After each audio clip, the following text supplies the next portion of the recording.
Assalamualaikum warahmatullahi wabarakatuh. Saya Adil. Saya Dinur Hasbi.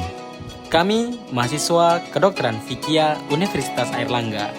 Kami akan membahas fisiologi dalam kehidupan sehari-hari.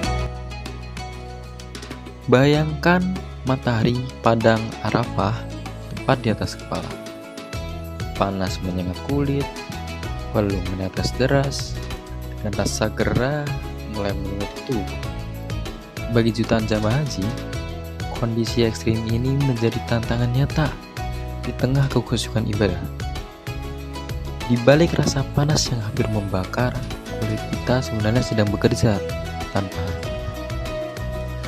Ia menjadi garda terdepan, melindungi tubuh dari paparan sinar matahari dan mengatur suhu agar bisa tetap selalu stabil. Namun, pernahkah Anda bertanya-tanya bagaimana kulit bisa menahan teriknya sinar matahari, mencegah tubuh kepanasan, bahkan menjaga kita tetap berfungsi di tengah cuaca yang begitu ekstrem?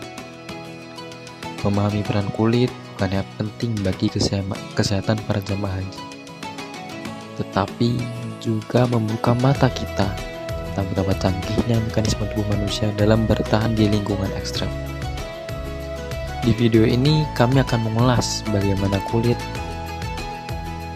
sistem tubuh kita beradaptasi terhadap panas padang Arafah, dan apa yang bisa kita pelajari dari mekanisme luar biasa ini untuk tetap menjaga tubuh tetap sehat. Kulit adalah organ paling luas yang menyelimuti tubuh kita. Ia bukan sekadar lapisan luar, melainkan benteng pertama yang melindungi kita dari dunia luar, dari bahan kimia, gesekan, sinar matahari yang menyengat, hingga serangan mikroorganisme. Semua dihadapi oleh kulit. Lapisan-lapisan yang menyusunnya, epidermis, dermis, dan hipodermis, memiliki peran khusus. Epidermis sebagai perisai terdepan, dermis yang kaya pembuluh darah dan saraf, serta hipodermis dengan bantalan lemaknya bekerja sama menjaga keseimbangan tubuh. Karena itu, kulit disebut juga penjaga homeostasis.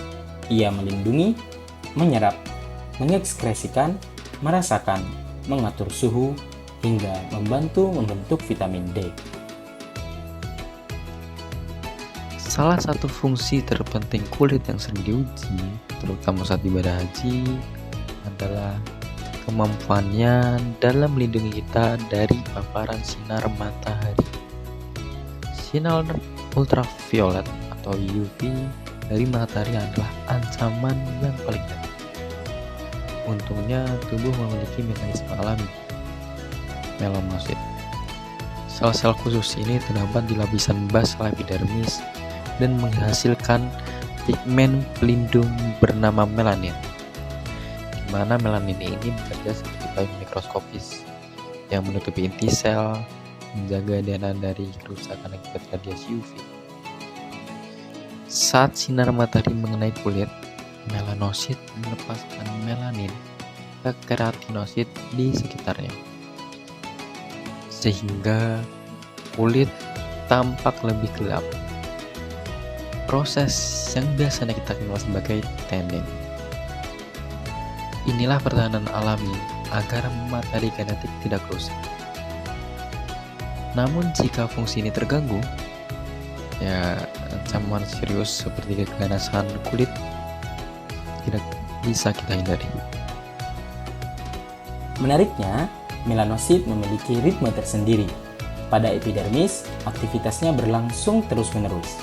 Sementara pada folikel rambut, ia mengikuti siklus pertumbuhan. Saat rambut berada di fase anagen atau fase aktif, melanosit sibuk memproduksi melanin. Namun, di fase istirahat, enzim tirosinase mereka hampir tidak terdeteksi. Aktivitas melanosit juga dapat meningkat setelah kulit terpapar sinar UV, sebagai bentuk adaptasi tubuh untuk memperkuat pertahanan. Lalu mengapa sebagian jamaah haji merasakan kulit mereka kering, perih, bahkan terbakar saat beraktivitas di bawah terik matahari? Jawabannya terletak pada dampak jangka pendek dan juga dampak jangka panjang sinar UV.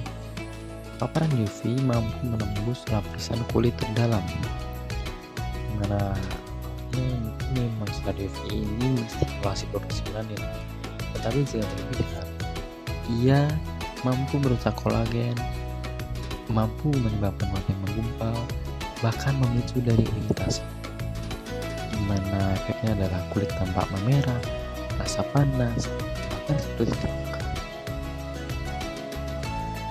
Dalam jangka panjang, kerusakan lebih halus muncul, kulit menebal, keriput terbentuk, elastisitas hilang, dan juga tanda-tanda penuaan dini terlihat.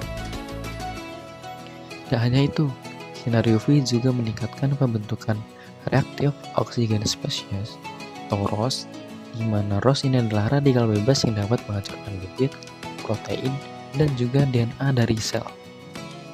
Bayangkan, ketika ROS berlebih, sistem pertahanan kulit kewalahan, fungsinya melemah dan kerusakan makin nyata. Inilah sebabnya di tengah sebuah ekstrem dan triknya di padang Arafah, kulit jamaah haji bekerja ekstra keras menjaga tubuh dari ancaman luar. Secara klinis, gangguan fungsi fisiologi sistem integumen saat menghadapi cuaca ekstrim dapat menimbulkan berbagai masalah kesehatan. Bila fungsi proteksi terganggu, kulit lebih rentan mengalami sunburn, infeksi, hingga risiko keganasan seperti melanoma akibat paparan UV kronis. Gangguan termoregulasi dapat menyebabkan dehidrasi, heat exhaustion, bahkan heat stroke yang berbahaya. Pada fungsi persepsi, kerusakan saraf kulit dapat menimbulkan sensasi terbakar, kesemutan, atau justru penurunan sensasi yang membuat seseorang tidak menyadari luka. Gangguan absorpsi dan ekskresi ditandai dengan kulit kering, pecah-pecah, atau biang keringat yang menghambat pengeluaran keringat sehingga suhu tubuh sulit dikendalikan. Fungsi pembentukan vitamin D juga dapat terganggu. Kurang paparan sinar matahari meningkatkan risiko defisiensi, sedangkan paparan berlebihan merusak kolagen dan DNA sel kulit. Secara keseluruhan, kondisi ini dapat mempercepat penuaan kulit, photoaging, menimbulkan dermatitis, hingga luka melepuh. Sehingga tampak jelas bahwa kulit sebagai benteng pertama tubuh sangat menentukan ketahanan manusia terhadap lingkungan ekstrim. Nah, karena itu guys, menjaga kulit berarti menjaga seluruh tubuh. Perlindungan sederhana seperti cukup minum, mengenakan pakaian longgar dan mudah nyaman, pakai penutup kepala atau payung, bahkan menggunakan pelindung kulit jika memungkinkan, sangat penting untuk kita lakukan. Kulit bukan sekedar lapisan luar, melainkan anugerah besar dari Tuhan kita yang memungkinkan kita untuk bertahan dari segala kondisi. Bentuk wujud syukur yang paling nyata adalah merawatnya. Apalagi ketika menjalani ibadah haji yang menuntut tenaga, kesabaran, dan juga ketahanan tubuh.